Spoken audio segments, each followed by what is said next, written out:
And now, standing beneath the shadow of one of the most depressing buildings she'd ever seen, Angela began to feel sorry for his mother too, and the expensive box of chocolates that could barely fit into her handbag seemed rather an ostentatious offering.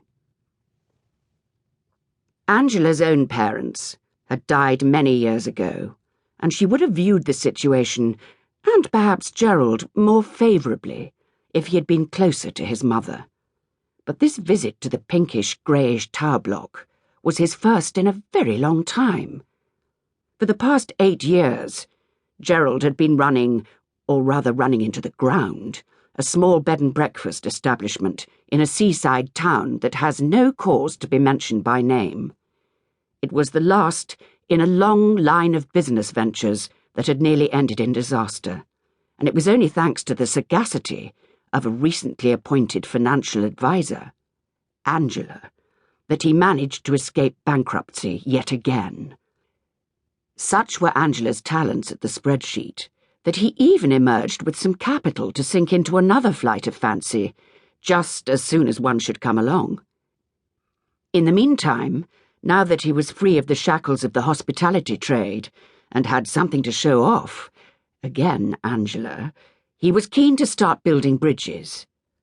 His brother and family had recently endured a 3-hour-long visit, and the time had now arrived at long last for the reunion of mother and son. A loud rasping noise made Angela jump. It was Gerald's mother's voice, which, thanks to the archaic intercom system, had been distorted into a robotic-sounding, incomprehensible squelch. Gerald leant forward. "Hello, Mother. We're here." There was a slight pause before a buzzer signalled the release of the door, and it clicked open. "We'd better take the stairs," he said, reaching up and putting his arm clumsily around Angela's shoulders.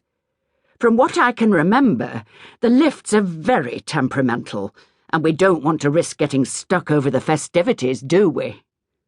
"No, we don't," replied Angela, a little curtly, as they entered the cold, drab foyer of the tower block. She didn't enjoy being touched without prior warning, especially when it interfered with a carefully positioned pashmina, and the miserable surroundings, with their faint smell of public lavatory, only served to make her less receptive to Gerald's charms than usual. The arm was promptly shrugged off the moment they began the long climb up the fragrant concrete stairwell.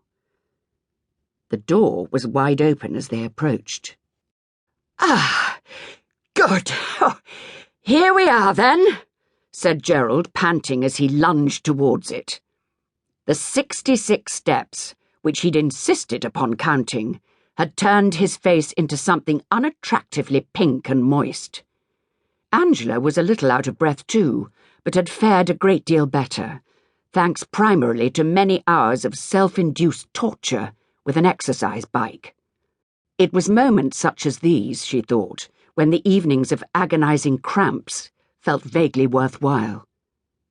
Gerald stepped over the threshold, calling out, "Mother?" and instantly forgetting about Angela. She sighed deeply and followed him into the hallway, stretching her neck to see into as many rooms as possible. It was nothing like she'd imagined at all. The decor was old ladyish. There was no surprise there. The floral patterned wallpaper and gaudy carpets were exactly as expected, but a distinct lack of stuff made the place feel austere and unwelcoming. It even had an echo. Indeed, as Gerald called "Mother" for the 4th time, Angela's mind flashed back to when she moved house after her divorce, and how hollow and miserable it had sounded when there were only a few bits of furniture left. "Aha!" said Gerald as he entered his way, nose first, into the sitting room. "There you are, Mother." Blodwyn was stood slightly lopsided in the centre of the room with her arms at her side. Her face wore a blank expression, and behind her spectacles